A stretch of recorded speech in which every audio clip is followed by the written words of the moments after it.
రాష్ట్ర వ్యాప్తంగా పోలీసులకి అట్లాగే ఆలయాల దగ్గర కాపలా కాసేటటువంటి ప్రతి ఒక్కళ్ళకి ఆలయాల్లో పనిచేసే సిబ్బందికి క్రైసిస్ మేనేజ్మెంట్ నేర్పాలి.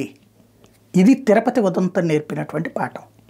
సరే, తొక్కిసలాటకి సంబంధించి ఆ సందర్భంలో గబక్కన ఎందుకు తలుపు తెరిచారు, దాంట్లో ఏం జరిగింది, ఇది మాట్లాడట్లేదు నేను.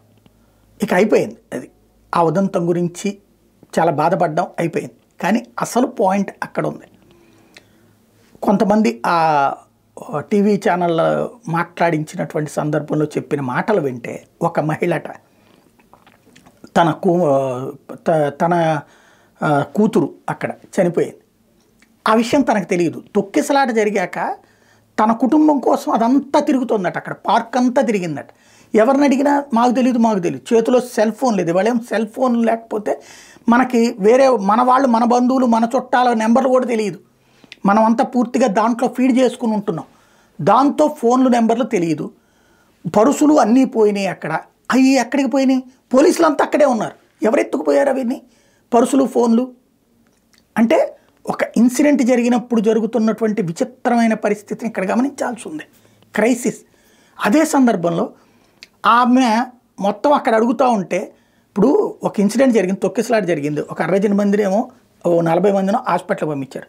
చకచక వాళ్ళకి సంబంధించిన డీటెయిల్స్ లేదా వాళ్ళ ఫోటోల్ని తీసుకుని అక్కడ ఉన్నటువంటి, అంటే హాస్పిటల్కి వెళ్ళాకనైనా సరే ఆ ఫోటోలను తీసుకుని అక్కడ దగ్గరలో పెట్టుకుని ఆ ఏరియాలో ఉన్నటువంటి పోలీసుల ద్వారా ఎవరైనా అడిగితే, ఇదిగో మీ వాళ్ళు ఇదే, ఇట్లా కనబడలేదని మా వాళ్ళు అంటే, ఇదిగో అక్కడికి వెళ్ళండి, హాస్పిటల్లో ఉన్నారని చెప్పాలి కదా. అట్లాంటి చెప్పలేకపోయారు.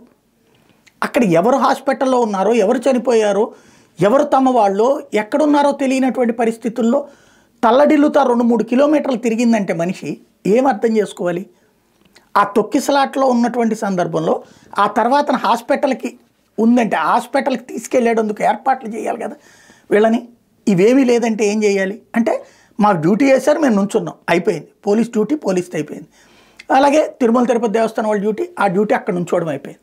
అలా కాకుండా ఏమైంది, మీ వాళ్ళు కనబడట్లేదా, సరే ఉండు, ఒక్క నిమిషం ఉండు అని చెప్పి అక్కడి నుంచి ఆ డీటెయిల్స్ తీసుకుని సో పేరు గల వాళ్ళు అక్కడ ఏమైనా ఉన్నారా, లేకపోతే అక్కడ ఉన్న ఫోటోలని మాకు పంపించండి.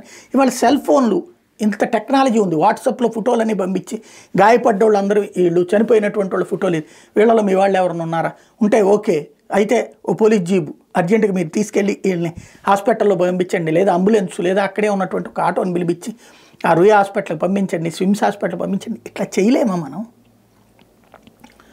అంటే క్రైసిస్ మేనేజ్మెంట్ అంటారు ఇది. క్రైసిస్ ఇక్కడ సుదీర్ఘకాలపు అనుభవం ఉన్నటువంటి తిరుమల తిరుపతి దేవస్థానము, తిరుపతిలో పోలీసులు మొట్టమొదటిసారి క్రైసిస్ మేనేజ్మెంట్లో విఫలమయ్యారు. ఇన్సిడెంట్ని గురించి నేను అంటలేదు. Incident unexpected, accidental. కానీ క్రైసిస్ మేనేజ్మెంట్ అనేటటువంటిది ఆ తర్వాత చేసేది. అక్కడ ఫెయిల్ అవ్వడం అన్నటువంటిది ప్రమాదకరం.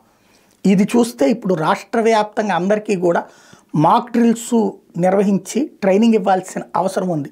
ఇన్సిడెంట్ జరగగానే ఎలా ఉండాలి, ఎలా వ్యవహరించాలి, ఏం చెయ్యాలి అన్నటువంటిది.